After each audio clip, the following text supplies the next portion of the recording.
Hey guys, welcome back to the channel. So on today's video, we're going to be working on the Y38 differential again. If you saw my last video, we went ahead and painted the outside and kind of refurbished and cleaned the outside. So today, I'm going to do the actual maintenance on it by changing the seal, taking the rear cap off, and resealing the orange form in place gasket on here. And then we'll look inside to see what a torsion differential looks like.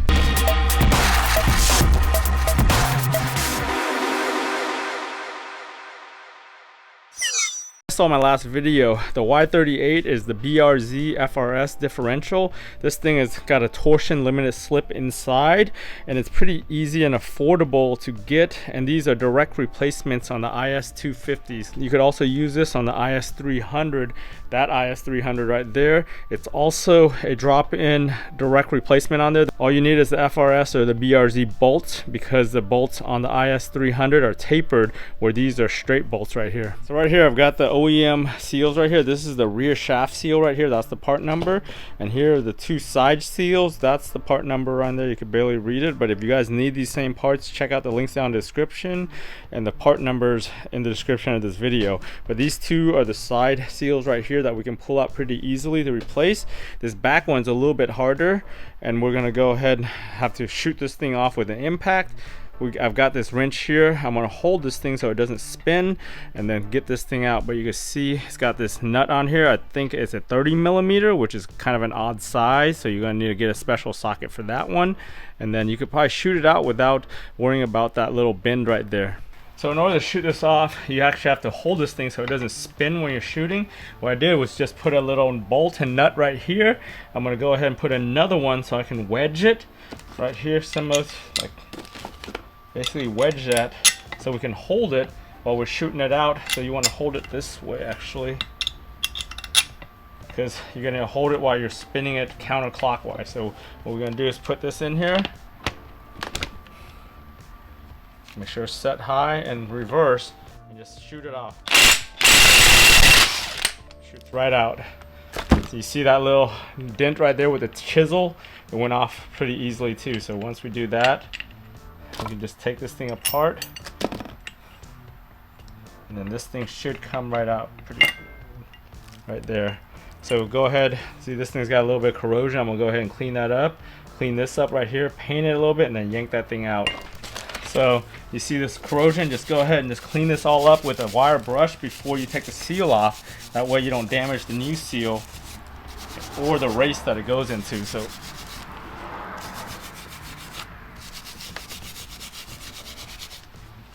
same with this side, just go ahead and clean that up. So before I put this all back together, I'm going to go ahead and coat that with a little bit of that same paint that I use on the outside here, just to protect the raw edges, and we'll be good with this one, and we'll go ahead and pull this thing apart. So I ended up prepping it and painting it with that black chassis saver to match the rest of the differential.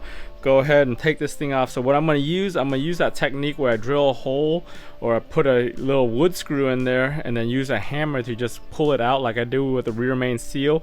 So to do this method, all you really need is like a wood screw. Just hammer it in here and then screw it in. Once you screw it in and it grabs the metal, just use a hammer and then just pry it out. You might have to do it both sides or four sides just to get it evenly out, but it should be the easiest way to pull it out.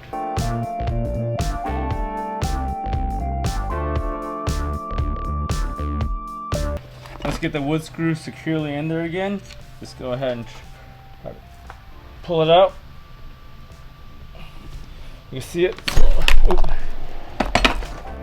I can see it moving, but all right, let's just try the seal puller. See what happens.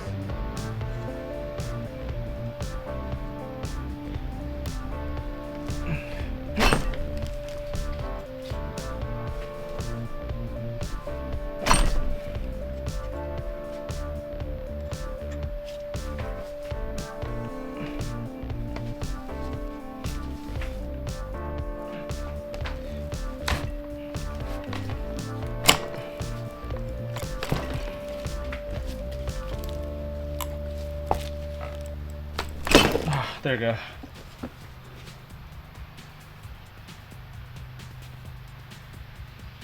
Came right out. So when we did that whole drilling thing, some of the shavings kind of got stuck in here, but luckily there's a little baffle in here that keeps the stuff and oil from coming out, so it's gonna keep the shavings from going inside there. So I'm gonna go ahead and just vacuum all that before we move forward.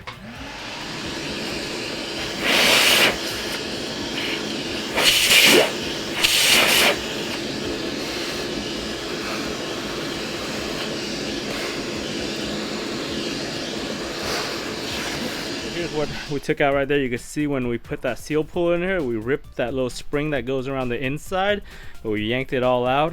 The opening looks pretty good. I vacuumed everything out and it looks clean now. So we go ahead and put the new one on. So to put the new one on, I'm using this right here to hammer it on. It's a 74 millimeter outer diameter that fits perfectly onto that seal. Once I put it on there, once I line up that new seal on there, I'm just gonna use a hammer or a mallet and just tap that baby in there.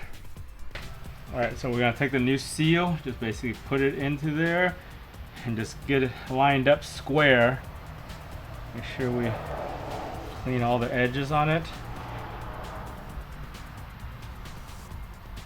Once you square it up, we want to line this thing square also. Make sure we get right around the rim of it, and then take a hammer and just start tapping it in. Do it evenly on all sides. I'm gonna hit it a little bit lighter, use a mallet.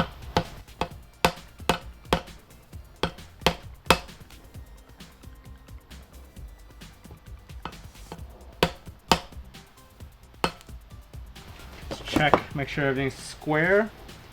Looks like the top right now is not square, so we're gonna just go ahead, tap the top a little bit more. And then so the bottom's good, that side over here. Just even pressure all around.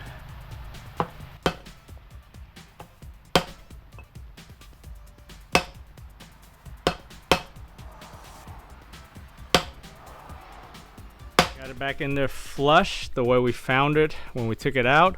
It's good now. So what we want to do is go ahead and put this all back together. Just in case, you might want to just put a little bit of lube or an oil around here before you put that cover back on, just to keep it from being a dry spin when it starts moving. We just want to keep a little bit of lube on there, so I'll just put a little bit of oil onto that, a little bit of gear oil or just any kind of oil I have, just to keep it lubricated.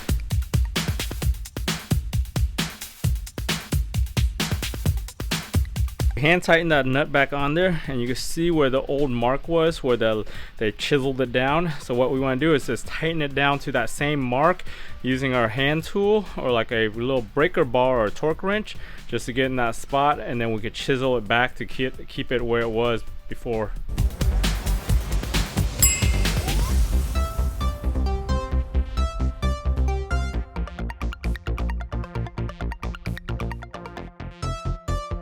Baby chiseled right in there, not going anywhere after this thing's reinstalled now. Next thing we're gonna do, we're gonna be pulling this thing out right here.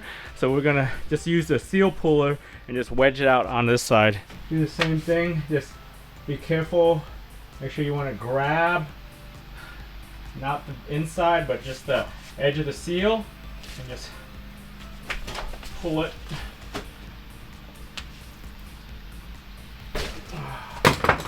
Boom, that thing flew all the way over here. But yeah, that came out one shot. We want to just clean up this race a little bit. There's a little bit of corrosion right on the inner lip, so we'll clean that with a little bit of Scotch-Brite here before we put the new one in. And then just once we're done with that, we just want to wipe it clean. Now that we cleaned it up, we'll go ahead and just tap the new one in.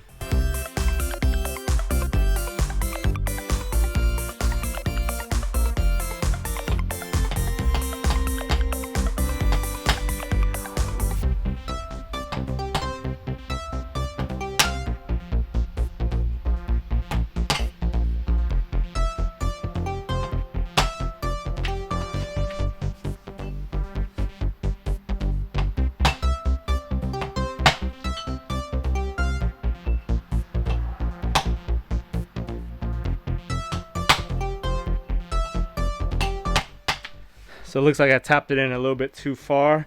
Let's see what I can do to kind of pull it out a little bit. Alright, I was able to pry it with a screwdriver a little bit without really damaging anything to get it flush again. So we're good on this side. We'll go finish the other side.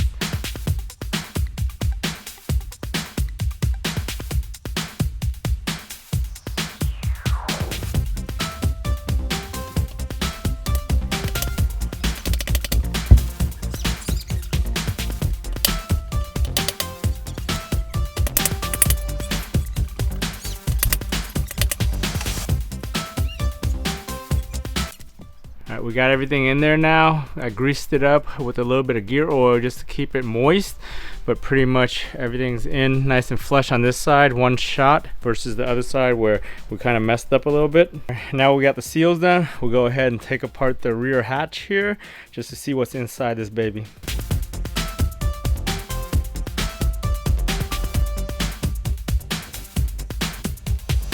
That fresh, nasty smell of gear oil. If you guys have ever done this, you know.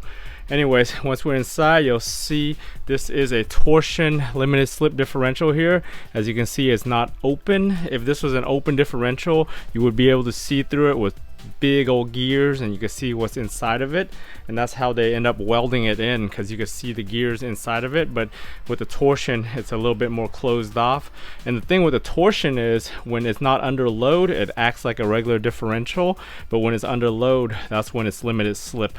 So we'll go ahead and just clean off all this stuff right here around the edges with some acetone off camera. Once I clean this all up, I'm going to reseal it with a new coat of sealant. If you ever open this up and need to know what the gear ratio is on these torsions, they actually stamp it right here. There's a little round stamp. It's a 4.1 or 4.1, so that's how you know what the gear ratio it is on this ring and pinion. Alright, we were able to clean this all up. I used this little razor blade scraper right here to scrape a lot of it off. Once I scraped most of it off, I cleaned it with a bunch of acetone and a cotton ball and cleaned up everything nice and clean. Everything's dry now, so we'll go ahead and apply some of that form in place gasket for the transmission and go ahead and seal this up. The form in place gasket we're going to be using here is the 1281, which is the orange for transmissions. So to pack it, we're going to end up just packing it on the lid side of it and then just putting it on. So you just want to put a thin coat basically along the whole way on the inside of here, because you want it sealed from the inside, and just kind of keep it towards the inner lip.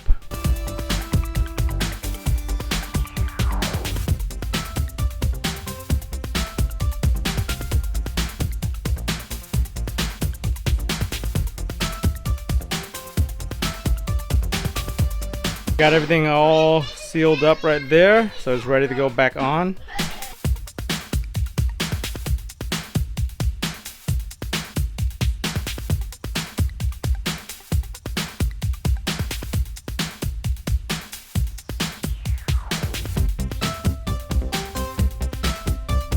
So we went ahead and torqued all these bolts back to 34 foot-pounds. I did it in somewhat of a crossing pattern just so we could get the nice squeeze out of the form in place gasket. So we got a good squeeze out of all the edges, so that's a good seal right there from what I've done in the past with the same gasket. Hey guys, thanks for joining me all the way to the end of this video and changing all the seals and redoing that back gasket on the back cover of the differential. As you can see, prepping this Y38 differential for our IS250 was pretty straightforward and easy. You just gotta have some patience to take all this stuff apart, clean it, and put it all back together. If you guys found this video useful, give it a thumbs up. If you haven't subscribed to the channel, go ahead and subscribe to the channel. Turn on bell notifications to get notified every time I upload a video. For all these different projects, if I can do it, you guys can do it. I want to thank you for watching. I'll talk to you guys next time.